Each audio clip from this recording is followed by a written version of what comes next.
So we want to consider magnetic field. A magnetic field is a region of space surrounding a magnet where the effect of the magnetic force can be felt. And we can map out this magnetic field using the compass or the ion fillings. And so this is the magnetic field surrounding this bar magnet now, as we can see illustrated here, going outward from the North Pole, then into the South Pole. The next we want to talk about is the magnetic flux density. And this is the magnetic flux per unit area of the magnet. It is measured in Weber per meter square or Tesla. And that's because magnetic flux is measured in Weber and area is meter square. That is Weber per meter square, or you say Tesla. So let's take this first example now. A magnetic field of area 3 meters square. So we are given the area here. Area is 3 meters square. Has a field of 0.6 Weber. So we know that this is magnetic flux. So the flux represented with phi is 0.6 Weber. Now calculate the magnetic flux density. So magnetic flux density, which is magnetic flux over area, and that will be 0.6 over 3.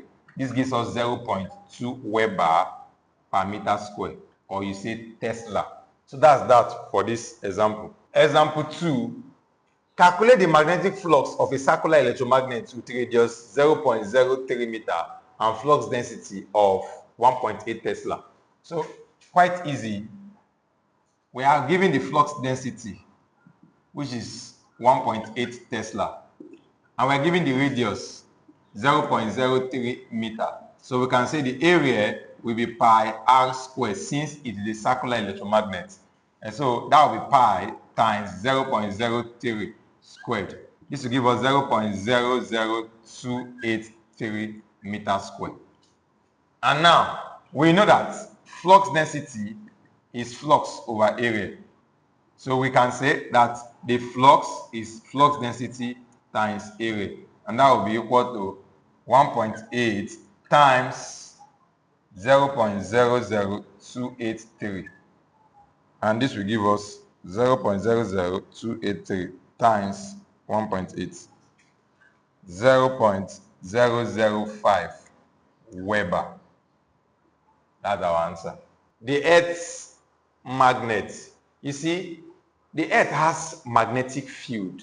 And because of that, we tend to assume that the Earth has at the center a magnet.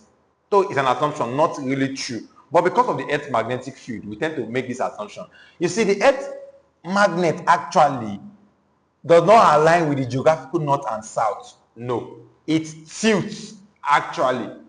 And it looks as just shown here, with its south pole close to the north geographical pole and the north of the magnet close to the south geographical pole. Now, understand that there are elements we use to describe the Earth's magnetic field in any place. One of those elements are the angle of declination and then again, angle of dip.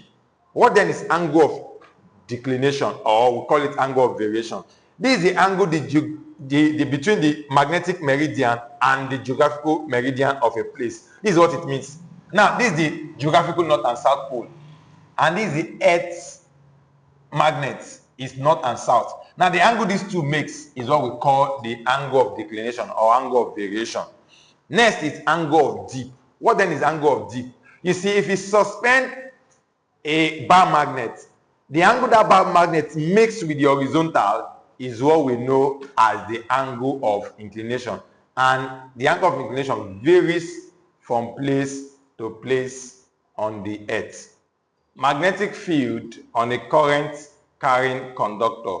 You see, when current flows through a conductor, a magnetic field is generated along the conductor. The direction of the magnetic field can be determined using the right-hand rule. And this is the right-hand rule actually. If we have a conductor and we grip the conductor with our hand, with our right hand, our coiled hand points to the direction of the field, while this points to the direction of the current. So let's illustrate that now. If this is a conductor now, whose current is going in this manner, then this is how the field will go.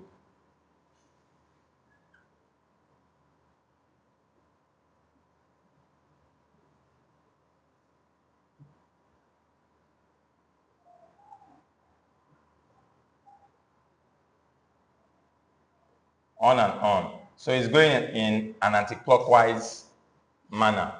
So that's how the field goes actually, in an anti-clockwise manner. Now, if this is a conductor and the current goes downward like this, the magnetic field goes clockwise in a clockwise manner. So it goes like this now.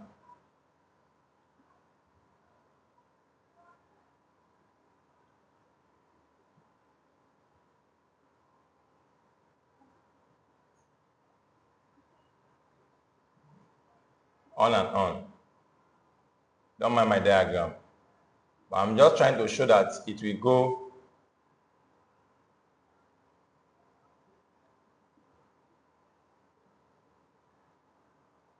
go in a clockwise manner. So this is the magnetic field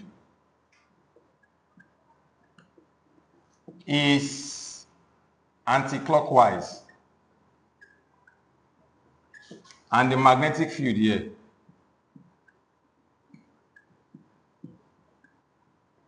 is clockwise. So that's that about the magnetic field around the current carrying conductor.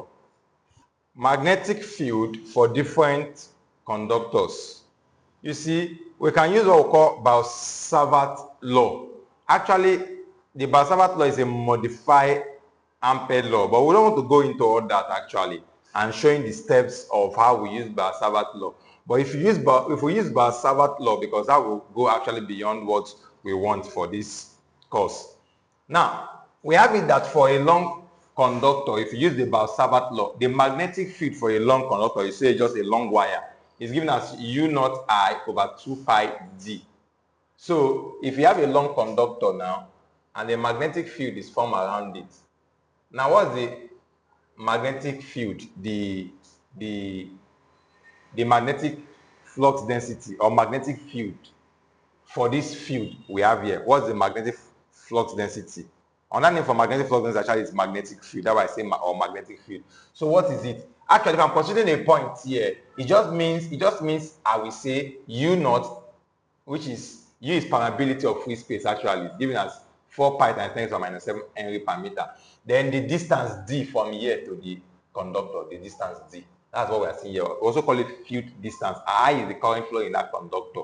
So we can use this for a long conductor. So when we have a long conductor, this is the equation we use to calculate the magnetic flux density or calculate magnetic field. Now, for a circular coil, a coil is like this. You wound so many coils together like this, on and on. This is a coil. Now, for a coil now, how do we calculate the magnetic flux density? It's given as U naught N I over 2R. N is the number of turns. How many wound do you have? How many wound of coil wire do you have? So that's N, number of turns. And I is the current in the conductor, in the circular coil. And then R is the field distance from here. Distance from here, that is radius, sorry, I say field distance. Radius of the coil, radius of the coil. That's what the R stands for. And then we have a solenoid. What then is a solenoid? The solenoid is a coil of wire like this. This is a solenoid. There could be a magnet inside or not, but this is a solenoid. Now, for this solenoid now, how do you calculate the magnetic field or magnetic flux density? It's given as U naught N I. N is the number of turns per length. So the number of turns you have 1, 2, 3, 4, and over divided by the length of the conductor. That's what we call N. So N is number of turns per length. Let's look at this example now. What is the current flowing through a long straight conductor with a magnetic field? Since it's a long straight conductor, I'm going to use the first formula. So a long straight conductor with a magnetic field of 0.4 times 10 to the minus 4 Tesla. So here we are given the magnetic field itself, 0.4 times 10 to the minus 4 Tesla. And we are told the field distance, which is standing for our D. Field distance is 2 times 10 to the minus 3 meter. I'm giving our U naught here, Henry per meter, or ampere turn per meter. So very simple now. We are looking for the current. We know that U naught I over 2 pi D is how we got our magnetic field. So if you cross multiply this now, you get U naught I is equal to 2 pi D times B. And we can say that our I now will become 2 pi D times B over U naught. So let's do that quickly here. So our I becomes 2 times pi times the D. What then is our D? We have it that to be 2 times 10 raised to the power minus 3 times, what's our B? Our B here is 0.4 times 10 raised to the power minus 4. All over our U. So I is 2 pi D times D, 2 pi D times B over U naught. Our U naught is 4 pi times 10 raised to the power minus 7. So quickly, if we do this, we get our answer to be 0.4 ampere. That's the value for the current. Determine the number of turns per meter of a solenoid required to generate a magnetic field of 3.5 times 10 to the power minus 4 turns with a Tesla, with a current of 2 amperes. So here we are given the number of our magnetic field, which is 3.5 times 10 to the power minus 4 Tesla. And the current we are given to be 2 ampere. And now we have to get our turns per length of turns per meter. So here we know that B is equal to U naught N I. Hence we can say that N is equal to B over U naught I. Our B is 3.5 times 10 raised to the power minus 4. All over our U naught, 4 pi times 10 raised to the power minus 7 times the I, which is 2. So if we do this, we get about 139.26, which you can approximately say 139 tons per meter. So that's that for this question. Charge moving in a magnetic field. You see, when a particle of charge Q moves the velocity of V in a magnetic field of flux density B, a force acts on that charge, and that force is given by the equation F is equal to Q times V cos B. Please, this is not times, this is cos. Now, the cos of two vectors, or the V cos B, actually means VB, magnitude of B, magnitude of V, times magnitude of V sine theta. Take note of that. That V cos B means magnitude of V, magnitude of B, times sine theta. And so if we take that into this equation, we get that force is equal to Q VB sine theta. So that's that about that. And the direction of this force acting on this charge can be obtained using the Fleming's left hand rule. And the Fleming's left hand rule, this is it, states that if we extend our thumb, our index finger, and the middle finger such that the middle finger points in the direction of velocity V, and then the index finger points in the direction of the magnetic field, then the thumb will point in the direction of the force. That's what the Fleming's left hand rule states. So, well, let's take this question now. Example 1. Calculate the force exerted on the charge of 2.14 times 10 raised to the power minus 8 coulomb, moving the velocity of 4.5 times 10 raised to the power 4 meter per second in a magnetic field of 1.2 Tesla. So, solution now. We are given the magnetic field, which is 1.2 Tesla, and we are given the charge, which is 2.14 times 10 raised to the power minus 8 coulomb. Next, we are given the velocity, 4.5 times 10 raised to the power 4 meter per second. So we can say F is equal to QVB. We are not given any angle here, so we forget about the sine theta. That's how to solve this. So you say F now will be equal to Q, 2.14 times 10 raised to the power minus 8 times the V, 4.5 times 10 raised to the power 4, then times 1.2. So the answer is 6.48 times 10 raised to the power minus 4 Newton. So let's take this example 2 we are told that this is just force on a charge in a magnetic field. You see, a proton is fired into a uniform magnetic field B of magnitude 0.5 Tesla at a speed of 300 meters per second at an angle of 30 degrees to B, that to the magnetic field. Find the force and acceleration of the proton. Well, the first thing we want to do is to bring out the parameters given to us. So for the given, we are told that it's a proton. So charge on a proton is equal to 1.6 times 10 raised per minus 19 coulomb. This is the same charge on electron.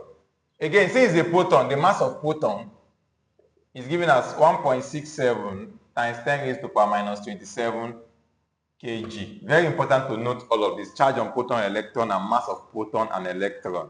Again, we are given the flux density, magnetic field density, which is equal to 0.5 Tesla. And then we are given the velocity, v, which is equal to 300 meters per second. And then we are told that the angle is 30 degrees to the field. So firstly, to get our force is simply QVB sine theta. Here, because we're given angle.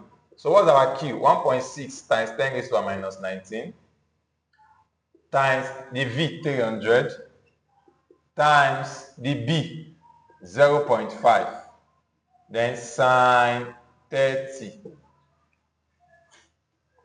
So this will give us 1.2 times 10 raised to minus 17 Newton. Now let's take the B part of this question. The B says the acceleration of the proton. Obviously, we know that force is equal to mass times acceleration. So acceleration will be force over mass. Now, what's the force? We've gotten that to be 1.2 times 10 raised to minus 17. And then the mass on the mass of the proton is given as 1.67 times 10 raised to minus 27. So we have our acceleration now. So this is 7.185 or 186 times 10 raised to power 9 meter per second squared. So that's the value for acceleration. Example 3.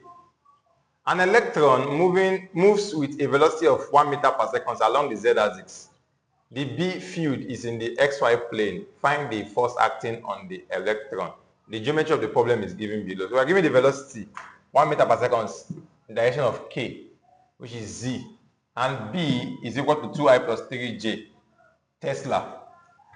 So since this is an electron, solution, we have the charge on an electron is 1.6 as well times 10 raised to minus 19.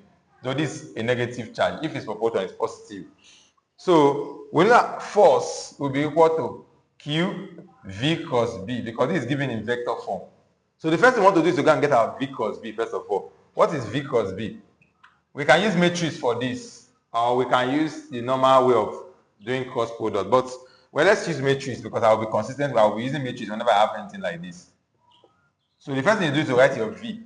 The V is just 1 meter per second in the direction of K. So it has no I, it has no J, just 1 for K. And for the B, it has I, which is 2, it has J, which is 3, but no K, 0.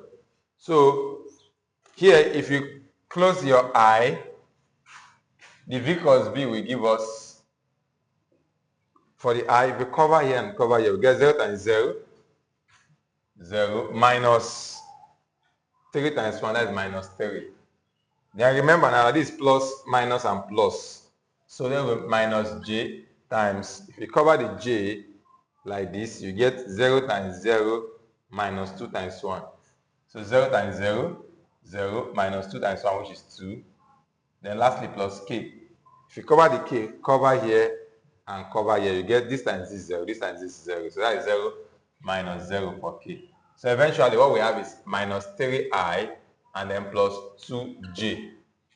Then we can now use this to now say that F will now be equal to Q V cos B. Q is 1.6 times 10 raised to minus 19 times minus 3I plus 2J. So this will simply be minus 4.8 times 10 raised to minus 19 I plus 3.2 times 10 raised to minus 19 J. We can factorize the 10 to the power minus 19. We have that minus 4.8 I plus 3.2 J. Everything times 10 to the power minus 19. That's the solution to this question.